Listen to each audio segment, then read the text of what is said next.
Tonight on Doctor's Diaries. But you can see this one vertebrae is pretty well shattered and the fragments are going backwards into his spinal cord. That's not too good for this guy. I'm really responsible for this accident. When I heard the click, I said out loud, "Boy, that clicked easily." And I didn't check it. I'm a woman, a mother, and a nurse. And all of those things together make you incredibly strong.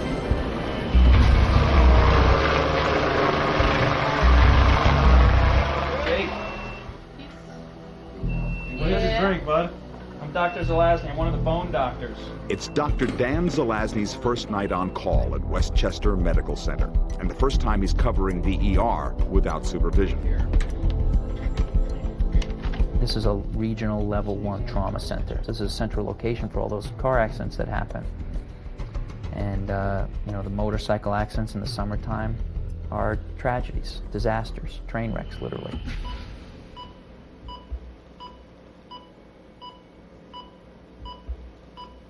You know, I'm always afraid of, oh my God, I'm on call tonight. What is going to come through the doors tonight? The chairman of my department the other day, you know, I told him my concerns. I'm nervous about the trauma. And he's like, look, just look at it this way. You've been working your whole life for this day. And this is the day. We don't really get any minor stuff here. It's always it's something like a MASH unit. I don't know what Vietnam was like. I'm sure it was a lot worse than this, but this is my own personal Vietnam. His first trauma case, a motorcyclist who lost control and hit a tree. Right now, all the medical team knows is that he's broken several bones in his legs and can't feel a thing. From what I've gained so far, he's a 35-year-old or so motorcyclist who was involved in an accident. He was found at the scene. They brought him here. At this time, he's unresponsive. From an orthopedic perspective, he at least has some kind of spine injury, and just by clinical examination and feeling him, he has a broken femur, which is a thigh bone. He has a pretty badly broken ankle on the right side. There are no real x-rays taken yet. Usually in this trauma kind of setting, there's a certain baseline of x-rays that you do get first before you worry about all the other stuff, because the main concern is just to stabilize this patient, just save his life first before dealing with the broken bones. Can you move your fingers for me? Can you feel me touching you? All right. At times it's kind of nerve-wracking, like, you know, oh my God, am I handling this right? Am I missing something? I'm always afraid. I'm always thinking about it, you know, like I mentioned before at home. You know, that patient today, did I do this? Did I do that? Should I have done something? Right. So I think they're going to wheel you over to the CAT scanner now. You just lounge out there for a little bit, all right? It's not necessarily better than I hoped, but it could go either way. There are certain things that could be worse. He doesn't seem to have any open injuries, but the downside is he does have what seems to be some kind of spine injury, because he's not moving his hands and he's not moving his toes and feet. So that's a potential real problem. That's a pretty good suit. Yeah, that's a good suit made of leather. That helps keep rubbing the skin off to a minimum. It definitely didn't hurt him. It definitely helped him. And look, it says it, protective gear, right on there. These motorcycles are death traps. I love motorcycles, but once I started orthopedic residency, I swore I would never get one. It's too many injuries. Too many injuries. He may be paralyzed forever, in which case he's definitely not riding again. Lauren Johnston used to be a nurse at Westchester Medical Center. She now works here as an administrator. 2 weeks ago, her 12-year-old daughter Carrie began complaining of headaches and double vision. She was holding one hand over her eye, and when my husband told her to, you know, put her hand down, "What's the matter with you?" she said, "Well, you know, I don't see double when I do that." So I said, "All right, that's it. Joke's a joke. We're going to the emergency room." And then we went to the hospital and found out the reasons why. It was because I had a brain tumor in the back of my head. That was just a total surprise. We weren't really expecting anything like that. I've talked to patients about it, and it's just, there's just no way to ever anticipate exactly what you're going to say and do. And my first thought was, we've got to get it out of there, and now what do we do? Up with the good, up with the good, Carrie had emergency surgery to remove the tumor, but that was just the beginning. She wears an eye patch to control her double vision and has difficulty walking. She goes to physical therapy 3 times a week, and once a week sees Dr. Claudio Sandoval, a pediatric oncologist, for chemotherapy. Hello there, you sweet thing. Can you believe how good she looks? Well, of course I can. So, come and sit. Come on, honey. Come over here and sit down. I stopped biting a long time ago. And I'm married, so I won't get frisky. Sometimes the kids will have some apprehension. They know they're going to get stuck with a needle. They may have heard stories how chemotherapy causes vomiting. It hurts. It's going to make them very sick. So basically what I try to do is try to allay those fears as much as possible. Talk to the kids, not ignore them.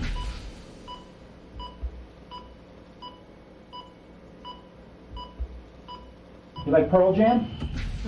Oh! You don't like Pearl Jam? Oh, I'm crushed. What about Stone Temple Pilots?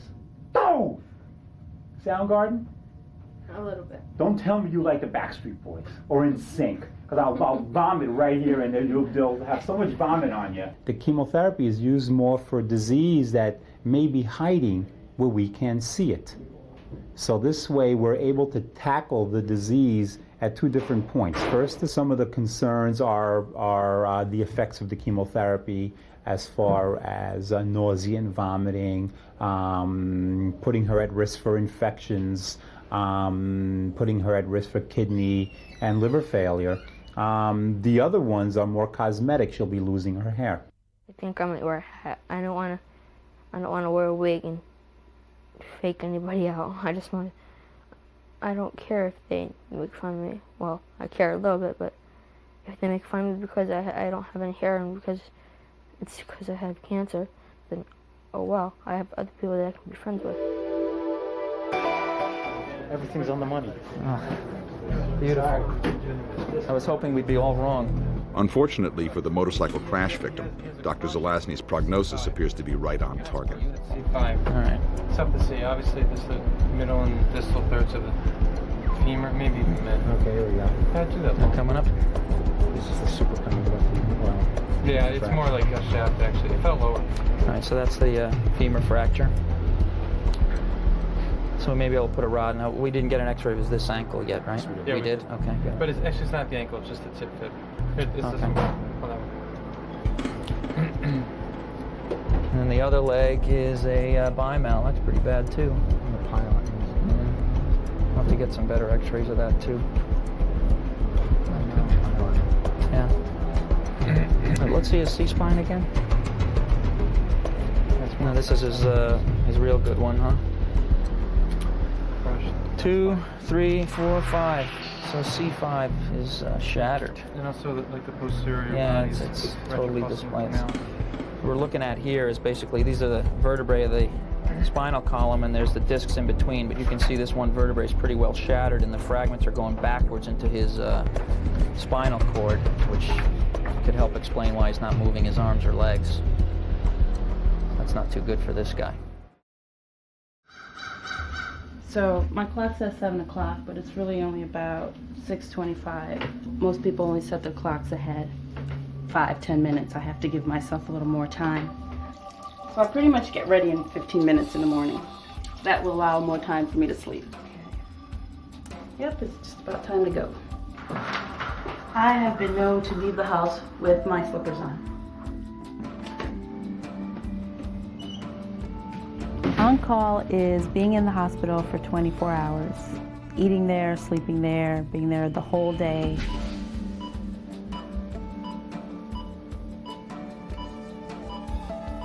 You get up at the crack of dawn like a usual day. You know, your day runs as usual, and instead of being able to go home at 5 or 6 o'clock, you have to stay and manage the patients overnight. If I'd come in earlier, I would have gotten a better spot, but that would mean less sleep. Here we are.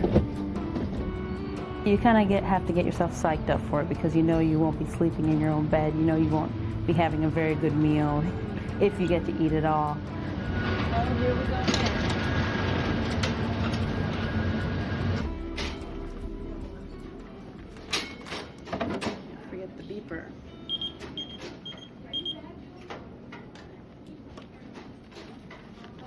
Dr. Dallas Gilling's first responsibility this morning, rounds with the head of pediatric intensive care, Dr. Carrie Johnston.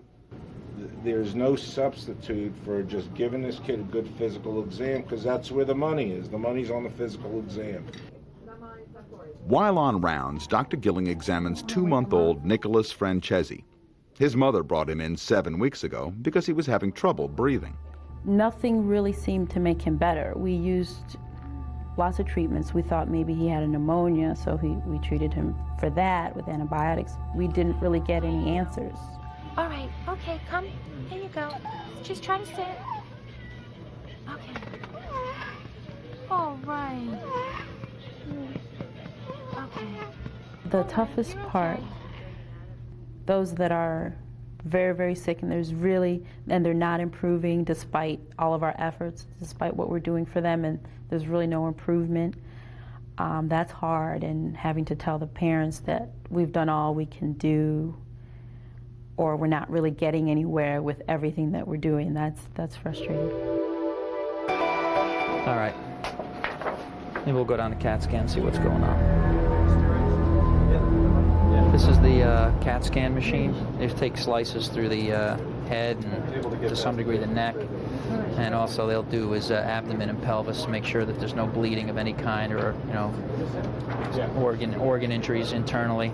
In this case, with that C-spine injury, they may want to go ahead and get an MRI. This gives us another picture of what damage is done. Jay, can you feel me touch you at the bottom of your foot here?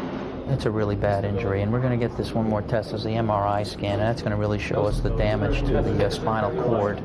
He has a little bit of some upper extremity movement on the right side, but it doesn't look too great right now. It doesn't look too great. The first step was to put the Gardner-Wells traction tongs on his head, and then placing those pins into either side of the skull. What is normally a routine procedure, repairing a broken bone, is now risky. Any wrong move could complicate Jake's spinal injury. We were able to scan the rest of his spine to make sure there was no obvious fractures. Doesn't mean he doesn't have any injuries in the rest of his spine, but at least this way we can rule out some major ones. I think this probably was difficult on Dan because of the severity of the injuries and his difficulty in deciding how to treat the injuries.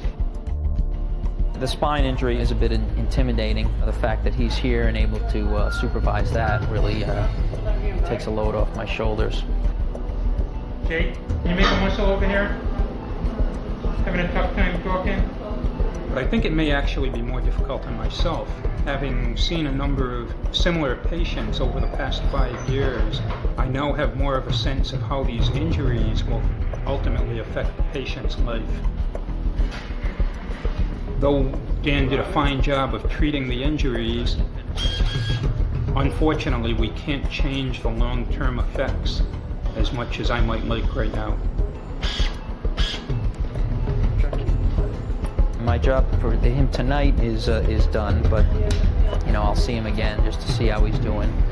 He will come back for the cervical spine stabilization, which I'll like to poke my head in on just to see, but I won't really be intimately involved in that.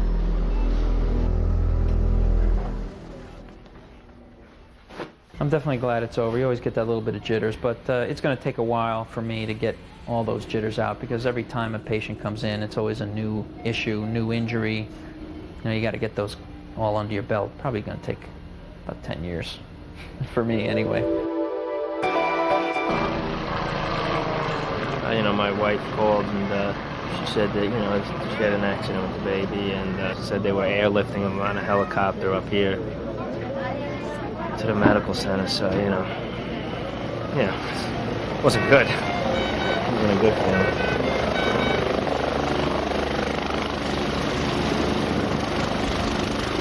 The baby was in one of these newfangled strollers where the infant care seat locks into a car seat, which locks into a stroller, basically, and I guess it didn't lock in perfectly.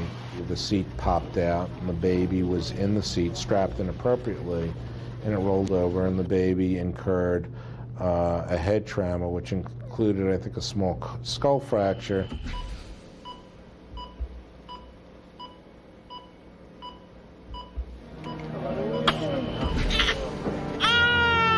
baby may have serious internal head injuries.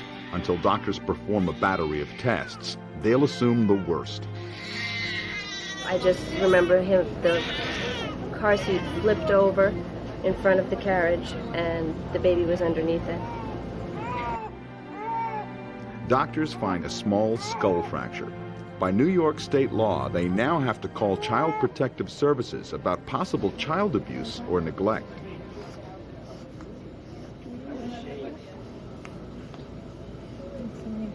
I just keep seeing that over and over in my head, over and over.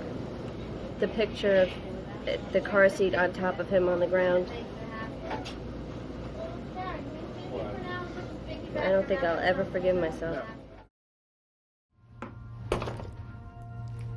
12-year-old Carrie Johnston is about to begin one of her weekly chemotherapy treatments with Dr. Sandoval. When I prepare the chemotherapy, she doesn't look at me. She has a fear of needles, but she's working on that.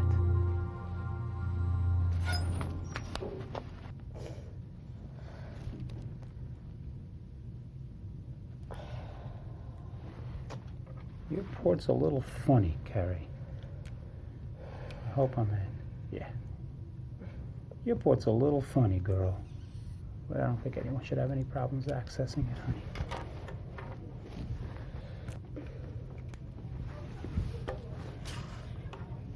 We'll be finished in 1 second, sweetie pie, okay? Almost done, Carrie. We are almost done. If you count from 10 to 1. Does it hurt? No, it's just... The taste. Do you taste the chemo and stuff going through? No? You just don't like this crap in You you, just right? don't like seeing this stuff? Okay, we're finished, honey. Okay? Sometimes kids can taste the medications going through. I'm sorry, sweetie pie. 1, 2, 3, okay? Hold this right there. Nice and tight, okay, sweetie pie? I know. Sorry, honey. We're worried not just about the tumor, but the side effects of the therapy and then the long-term side effects of receiving radiation. Oh, I'm scared. I know you're scared, but you know what? After what you've already been through, it's a walk in the park. Okay? There's no surgery. There's not going to be any pain. It's going to be okay. I promise you it's going to be okay. Before Carrie's daily radiation treatments can begin, doctors put her through a trial run to pinpoint the exact radiation targets. Just walk your way into it, and you see where your face was. Where does this mother your knees hurt? You want to get up? She wants to get up. Okay. It is a difficult procedure. I think the first few days of treatment is the hardest because they don't know what to expect. After a while, they get into the routine, they get used to the cast, they get used to the tricks on how to fit into it. And little by little, they realize that it's really not so bad.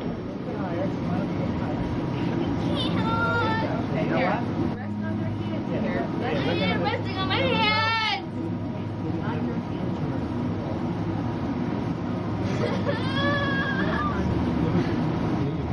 Take this hand back. Take this hand back. That's actually good, Mike. It's good. Shoulders okay? Yep. It's good. Hey. You're in. Breathing okay? All right. You did it. Today, we can actually map out the treatment area for her. It's a pretty extensive field. We'll be treating her brain and her whole spine area. What we do today is what they're going to reproduce every day for treatment.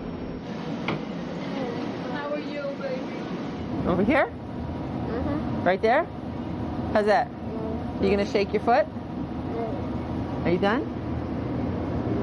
They're very excited about these pictures that they're taking. Apparently you have some beautiful insides. You wanna look at the picture when you're done? Well, her biggest fear throughout the whole process has been pain. She doesn't want to feel pain, which is not unusual for any kid. She's pretty smart. You can't bamboozle her. She's wanted to know from the beginning what's going on, what it's all about. When is it going to hurt? And she just anticipates it's going to hurt whether you tell her it does or not. I can never imagine what these parents go through. You know, it's got to be the worst thing in the world.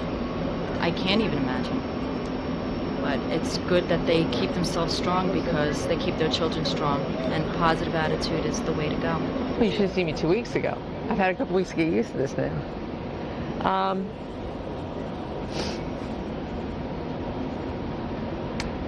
I'm a woman, a mother, and a nurse. And all of those things together make you incredibly strong. See, the sun's coming out. Sun's coming out. Won't be able to see it. During her 24 hours on call, Dr. Gilling cares for more than 30 children.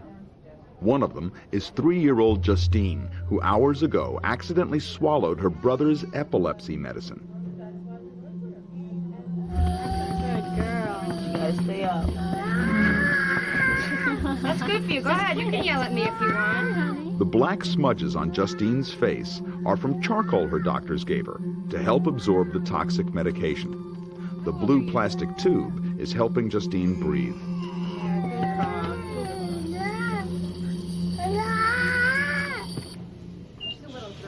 She's still wakes up enough that tube's gonna open out.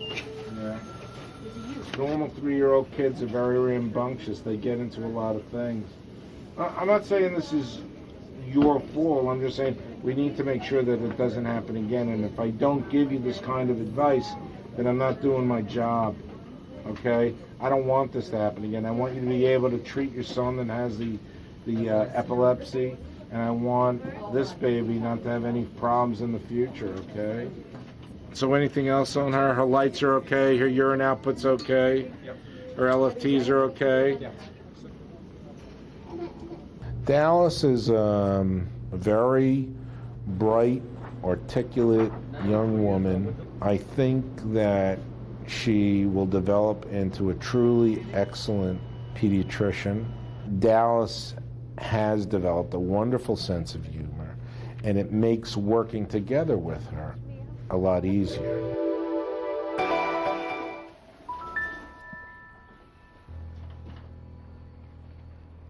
It's never what you expect. It's not an easy thing to say to a family member or a patient, for that matter, when someone has such a grave and serious injury as he does.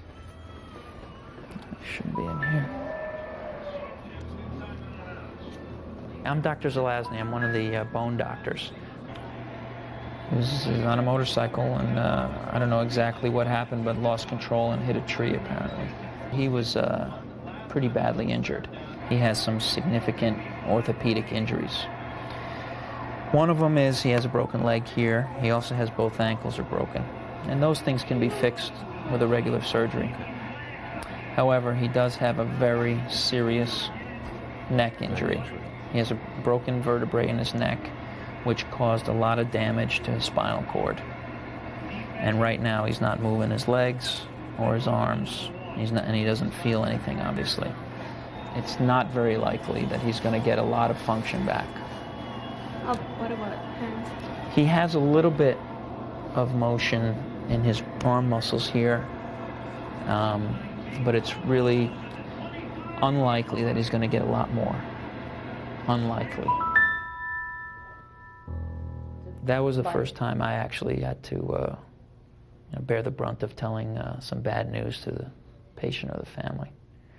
And I don't know, as well as these things can go, I guess it went pretty well.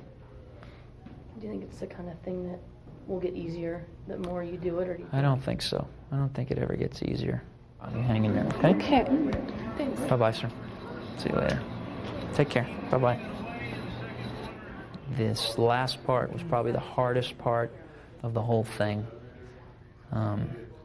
Seeing the patient in the ER is one thing, and that I got that down pretty well with, being here for so many years as a resident.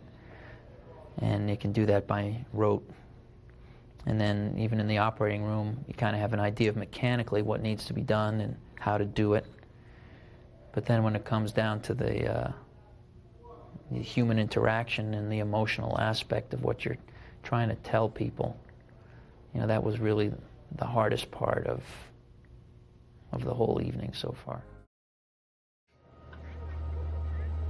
Nicholas Chiarella's parents still don't know the extent of his head injuries. He fell out of his stroller while his mother was shopping. It's a moment she'll never forget. When I heard the click, I said out loud, "Boy, that clicked easily." And I didn't check it. I knew I should have known. Your mind just races at that point. I mean, yeah, I was with my 7-year-old, so it's hard to start rushing around and explain to him why you're rushing around and that something happened to his brother. I don't know, you just kind of deal with it and, you know, hope for the best, I guess. He'll eat. He'll eat. He'll do fine. But we just need to keep this little tube down there putting in. That'll keep his stomach contents empty, just in case he would like it. You and I would find it uncomfortable because we're big babies, but the babies don't find it uncomfortable. They're real men about this, okay? And he'll deal with it without any problem. Ultimately, though, we'll be able to keep his stomach empty for a little while. He's getting the IV fluids. But it's good that he's screaming. That's good. While Dr. Goldsman tries to rule out any medical complications, by law, there's something else he has to worry about. Child Protective Services was already called about this case. They're investigating the case because anytime we have a baby that presents to us in this fashion, we need to consider the diagnosis of suspected abuse, be it accidental or intentional. Child abuse runs rampant in this country. It crosses all socioeconomic and ethnic and religious lines. You can be a college graduate and a professional and beat the crap out of your kid. You can also be a crack abuser and beat the crap out of your kid. Whether or not it was an accident is something Child Protective Services will investigate. I don't even know what they're going to ask. It'll probably be no big deal, but it's just a little nerve-wracking. I guess it's my own guilt because I feel like, you know, I'm really responsible for this accident, and I hope that it doesn't get proven negligent. You know, I feel guilty. And I should have checked it, but you're going to talk to my oldest son today. My oldest son doesn't understand any of that. He's only 7. You're under a microscope on how you treat your children, but it's good. You know, I guess they could weed out all the, you know, neglect that occurs. But the formal interview about what happened goes better than they expected. It was actually pretty good. She's very understanding, and I guess I was a little bit more nervous than I needed to be. She's doing her job, and we're going to help her do her job so we can get it over and done with and closed. I got a little emotional and started to cry downstairs because it's hard enough that I feel guilty about it. For other people to point fingers at me is rough. The case isn't closed, but I'll be glad when it is. I'm not worried about it anymore. That's a smile. That's you can't tell me you don't. That's not gas. You see mommy. That's a definite smile. You see your mommy.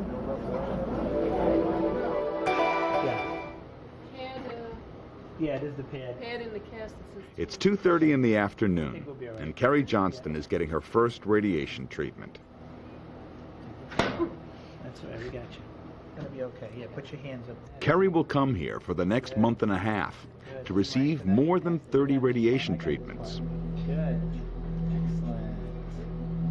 Wow. Okay, great. Here we go. You're all right. She's getting her radiation right now. Or a slight buzzing noise in the room, but other than that, she doesn't feel anything. Doesn't sense anything. I was a little nervous. I didn't know what was going to happen. It was the first one, but it was okay. Just use the pillow as a support. Don't go anywhere yet. We need to treat her brain, and also we need to treat her entire body. So the radiation therapy is used to treat her brain and her spinal cord, which is just an extension of her brain. Not even bad. All that cushion he put in there, you have no marks on you, nothing. Okay? She comes into the radiation oncology department daily, and she gets her radiation therapy that lasts for about 2 to 3 minutes, and then she goes home. On Wednesdays, she goes to radiation therapy and then comes to see me in the afternoon. And we sit and talk for about 10 or 15 minutes, 20 minutes, and then she goes home. You did great. We'll see you tomorrow. One down, 30 to go. Okay. For more information, log on to our website. It's almost 6 p.m. While most people are heading home for the day, Dr. Dallas Gilling is less than halfway through her 24 hours on call at Westchester Medical Center. 14 more hours before I'm free. Not that I'm counting. Part of the evening, she treats high-risk patients in the Pediatric Intensive Care Unit. The kids are a lot sicker than they are on the general pediatrics floor. There are intubated patients there. There are, like I said, very sick patients, and you don't really get too much rest there. You know, they're very, very sick kids. I've walked this hallway at least 10 times already today, at least. But usually about this time, you don't walk very fast. Not too much energy left. You get used to it, especially if there's a lot going on. You just kind of stay up. You get used to it though, but you know, as soon as I go home, you just crash. Madeline.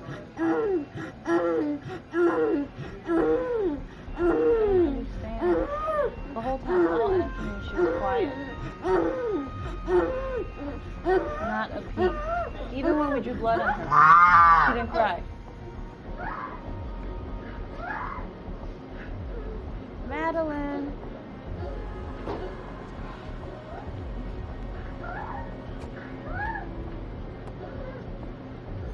Does it upset you when the children cry like that? Yeah. Because she can't tell you what's wrong, and you know something's wrong, and you can't figure it out.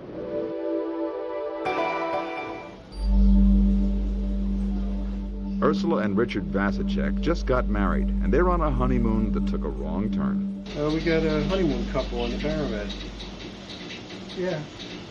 No, I'm not kidding you. Somewhere in the middle of the night, my wife woke me up and said she was a little bit sick and she felt a headache. I thought, well, I didn't care too much actually. It's the middle of the night. I understand. Go ahead. I wanted to sleep and ask her, well, if it gets worse, tell me. Her headache did get worse, and when Ursula passed out, she and her husband were rushed to the emergency room. They arrived by ambulance in their pajamas. You go on that side and turn. Yeah.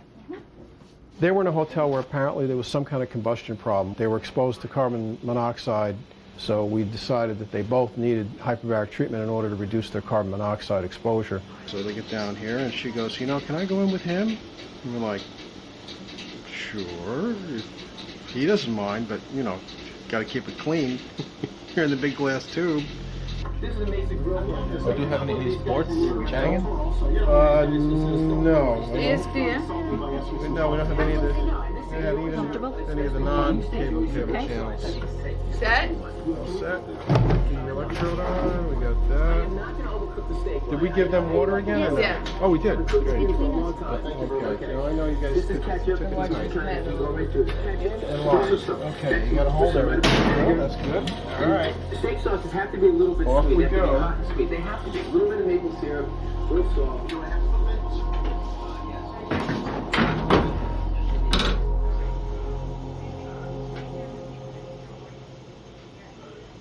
You had a young couple choosing to come to America on their honeymoon. They're obviously nice kids. They're just innocents that were involved in what was indeed an accident.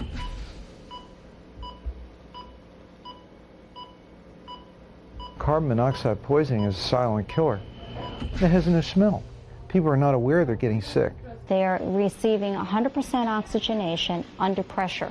The pressurization on your body gathers that carbon monoxide back out of the tissues and helps you dissolve it, helps you remove it from your blood system. What about the pressure? How did the pressure feel? It's a bit strange when you feel the humid air, humid oxygen flowing in, but as soon as you got used to the clicking noise in your ears, it's not that strange anymore. Hi, how are you? How's Nicholas? He looks very peaceful and happy. I should have slept like that last night. Okay. Even though baby Nicholas was thrown from his stroller, tests show nothing more serious than a few minor bumps on his head. CAT scan showed no increase in the bleed. He's scheduled for a skeletal survey today, and he's taking full PO and can probably go to the floor. No retinal hemorrhages. No right? retinal hemorrhages. Thank you. Very good. It's been our pleasure. He's a beautiful, beautiful baby. I'd like to get him home and feel like it's back to normal, you know, but it's a really good feeling, you know. There's really no way to describe it. Nikki, ready to go home, honey? 2 days after the accident, doctors and Child Protective Services say Nicholas can go home. Let me sleep. Nice this bed. Yeah, he does. You ready, Nick? Thank you. It feels good, but I have to tell you, I'm very, very nervous, paranoid. I don't ever want to mess up again. Come on, Nikki, we're going home, babe. We're on our way out, honey. For more information, log on to our website.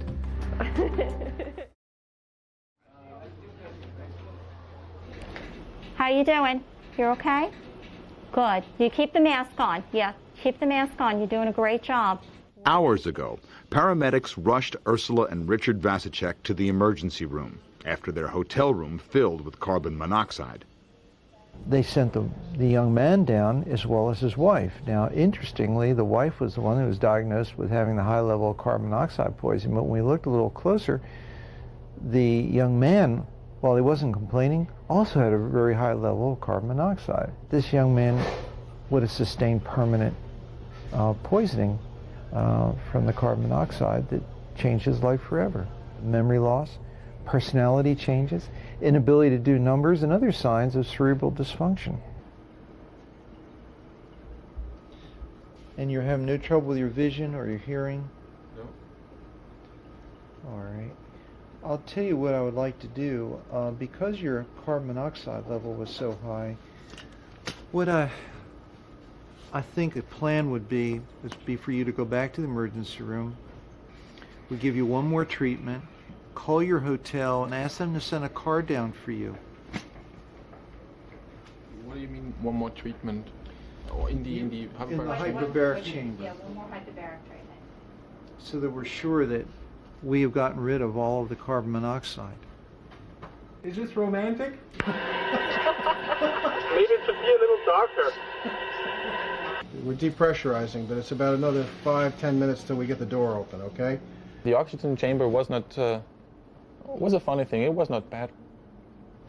What's the best thing we had today? Yeah, probably was the best experience, the most positive experience. Right.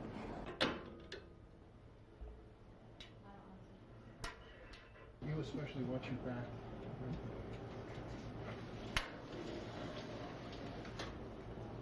Just keep each other's backs. Say goodbye. You okay standing? I'm okay. We're feeling like 2 days ago.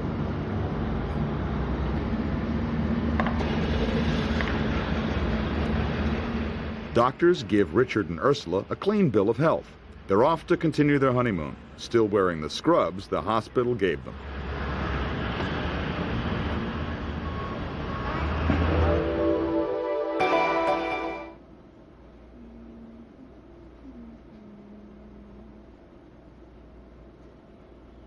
Dr. Gilling has been working 18 hours straight. The difference between our lives and everybody else's is that normal people are usually in bed at this hour. It's 1:30. I'm not entitled. I don't have to make sense at this hour. I'm going to take a nap after I finish writing this note. I've checked everybody's labs. I've checked up on everybody. Everybody's doing well. I'm going to get a couple hours of sleep. That's my luxury accommodation. These guys are sleeping in my bed. If she's lucky, she may steal a few hours' sleep, if nobody pages her. See you in a couple hours. If you sleep, it may be, it's never a good night's sleep. It's never a full 6-8 hours sleep. 2 hours is good. 2 hours is a good night. It's the next morning, and before Dr. Gilling gets to go home, once again, it's time for rounds. Okay. You have to bring it down real slow. That's why I don't like when they bolus with insulin. You do not want to drop these sugars acutely, okay? And I'll show you why. So off we go.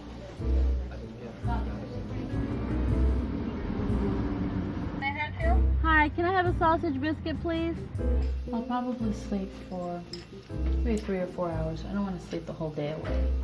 I want to do more than just work, sleep, work, sleep. I'm so glad my shoes are comfortable, or my feet would really be hurting right now. So I sleep for a few hours, get up, try to live the life of a normal human being. Stick out your tongue. Stick out your tongue. Good girl. Good. Listen, you gotta open up that mouth, girl. Thus far, I'm seeing Carrie on a weekly basis, and she comes in on Wednesdays. And right now, she's getting kind of gentle chemotherapy, and it's just an injection of vincristine. We will start the more potent chemotherapy. And then she's going to have a 6 to 8 week respite. You just gonna go right in the car. I thought you were gonna give me a hand. Oh, you guess not? All right, well, just step away. So this weekend is their annual softball picnic. This was her goal almost from the moment she got sick, that she wanted to make sure she was going to be able to get to the picnic. This is very important to her. So how nervous are you getting, Carrie? Carrie will see her friends again for the first time since her surgery. She's worried about how they'll react.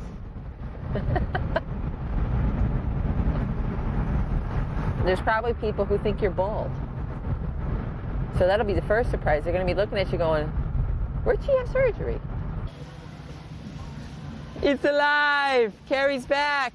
Since they haven't seen me, they don't know that I'm kind of wobbly when I walk and can't see very well. So I'm afraid that I'm going to get stared at and stuff and made fun of. You just got to dive in. Ready? We're going to do this. So far, so good? So far. So far. There's still a lot more people. Is there? Oh, yes, you do. Is there anybody you want me to say, get away from here? Carrie doesn't want to see you. No. Oh, there they are. You want to see them? At the wall!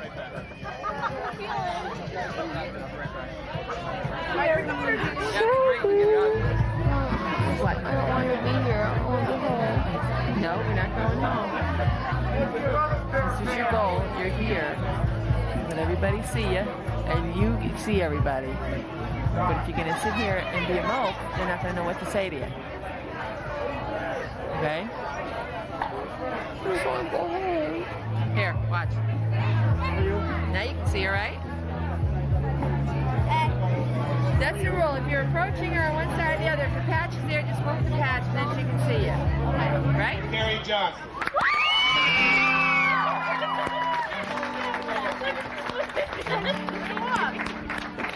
Okay, that's from this everybody. This is from your teammate. Now you get to look at our ugly faces all the time. She's always been our worrier, and she'd be the first one to tell you that. She doesn't live in the moment. She's always worried about what's going to happen tomorrow, next week, next month, next year. So what I've told her about this is the hardest thing she's ever going to have to do, and if she gets through this, she can do anything. And I was in hospital for so long because I thought I wasn't going to make it. But I did, and I'm here, and I'm doing everything that should be done.